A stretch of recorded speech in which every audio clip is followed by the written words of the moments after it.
Assalamualaikum warahmatullahi wabarakatuh. Apa kabarnya hari ini anak-anak ibu yang soleh-solehah?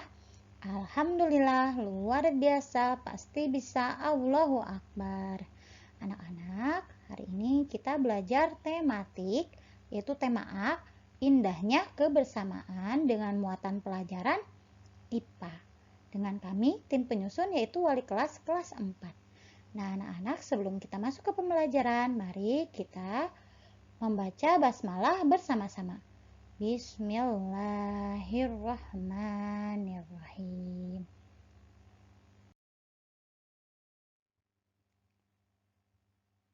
Untuk pembelajaran kali ini yaitu subtema 1, keberagaman budaya bangsaku dengan muatan pelajaran IPA dengan KD 3.6, yaitu menerapkan sifat-sifat bunyi dan keterkaitannya dengan indera pendengaran.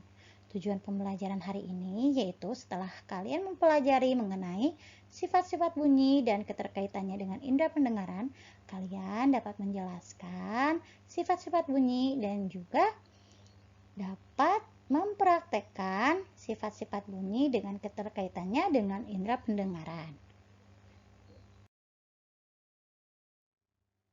Materi hari ini yaitu bunyi dan sumber bunyi.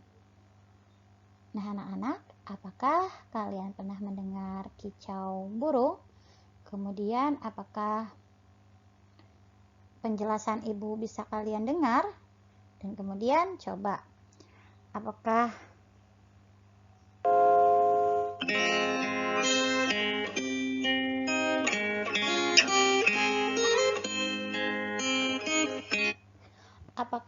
musik yang ibu mainkan bisa terdengar oleh kalian? Jawabannya pasti bisa ya, karena kicau burung, kemudian kata-kata yang dikeluarkan oleh ibu, kemudian musik yang barusan kalian dengar itu merupakan bunyi. Nah, sekarang apa itu bunyi? Bunyi adalah sesuatu yang dihasilkan oleh benda yang bergetar. Iya, betul. Contohnya adalah musik yang ibu mainkan. Ada yang tahu tadi ibu memainkan musik apa? Ya, betul. Itu adalah bunyi gitar. Kenapa ya gitar bisa berbunyi? Gitar berbunyi karena senar gitar dipetik. Kemudian, getaran pada suatu benda itu akan mengakibatkan udara di sekitarnya bergetar. Nah, anak-anak, bunyi itu bisa didengar oleh indera pendengaran kita atau manusia, yaitu telinga. Bunyi timbul karena adanya gelombang bunyi. Gelombang yang merupakan gelombang mekanik dan merambat melalui medium.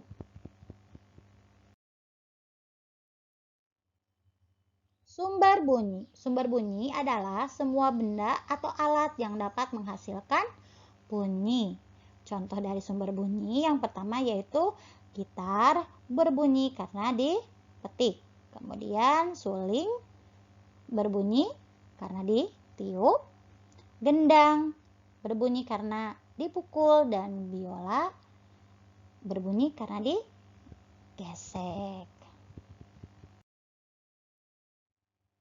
Bunyi akan terdengar kuat ketika kita berada di dekat sumber bunyi. Bunyi pun akan terdengar semakin melemah jika kita menjauhi sumber bunyi. Nah, anak-anak, materi selanjutnya yaitu sifat-sifat bunyi. Sifat bunyi yang pertama yaitu bunyi dapat merambat melalui zat padat, zat cair, dan juga zat gas. Tetapi bunyi tidak dapat merambat pada ruang hampa. Kemudian sifat yang ketiga yaitu bunyi dapat diserap dan dipantulkan. Dan sifat yang keempat yaitu bunyi dapat dibiaskan. Nah, anak-anak, itu adalah sifat-sifat dari bunyi. Kemudian ada media perambatan bunyi. Media perambatan bunyi itu dibedakan menjadi 3. Ada zat padat, zat cair, dan juga gas. Contoh perambatan bunyi pada zat padat. Yang pertama yaitu pada permainan telepon kaleng. Bunyi akan merambat dari sumber bunyi melalui tali. Kemudian ada contoh yang kedua yaitu ketukan pada ujung meja. Jika telinga kita didekatkan dengan ujung meja, maka suara akan lebih jelas terdengar.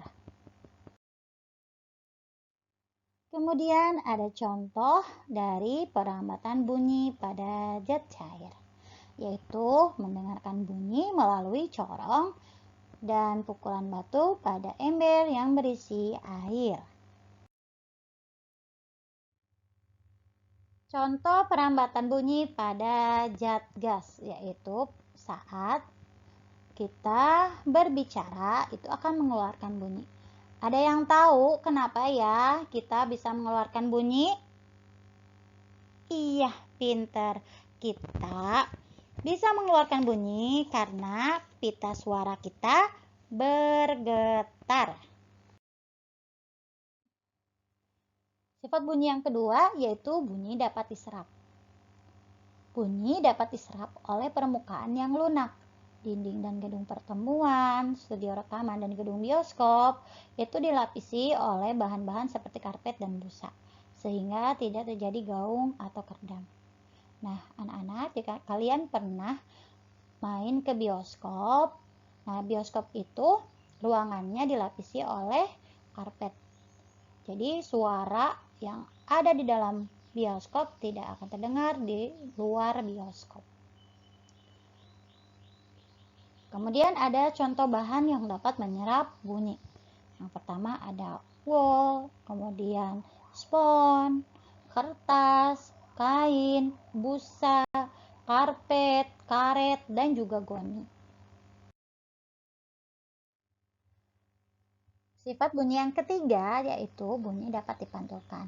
Nah, anak-anak, apakah kalian pernah berada di suatu ruangan yang kosong, kemudian berteriak, ternyata suara kita seperti terdengar gema atau suara yang berulang? Itu karena bunyi dapat dipantulkan. Ada namanya gaung dan juga gema. Gaung adalah bunyi pantul yang terdengar bersamaan dengan bunyi asli, sehingga bunyi yang terdengar tidak jelas dan terpantul berulang-ulang. Contohnya yaitu ketika berteriak di dalam gua atau di kamar mandi yang tertutup. Kemudian ada juga gema. Gema itu merupakan bunyi pantul yang terdengar setelah bunyi asli, sehingga terdengar jelas. Contohnya, jika kita berteriak di tepi tebing. Kemudian, bunyi dapat dibiaskan. Nah, anak-anak, bunyi dapat dibiaskan atau disebut refraksi. Sifat ini akan membuat bunyi yang dihasilkan tidak sekeras suara aslinya. Contohnya yaitu suara petir terdengar lebih keras di malam hari daripada di siang hari.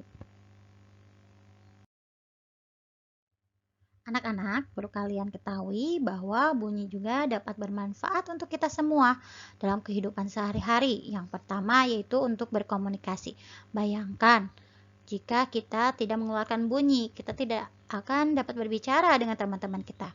Kemudian untuk mengukur kedalaman laut.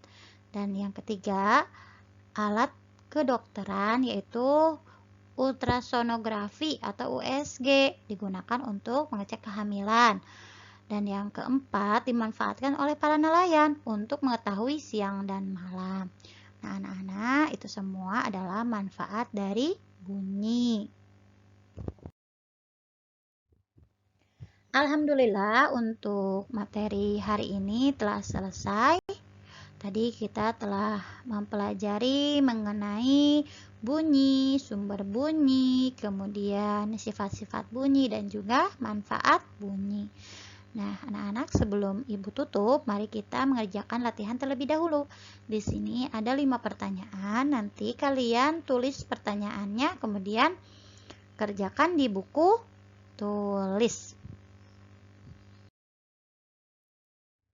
Alhamdulillah, untuk pembelajaran hari ini telah selesai. Semoga apa yang kita pelajari hari ini dapat bermanfaat untuk kita semua. Tetap semangat, meskipun kita masih belajar online di rumah. Ibu yakin kalian pasti bisa. Terima kasih. Wassalamualaikum warahmatullahi wabarakatuh.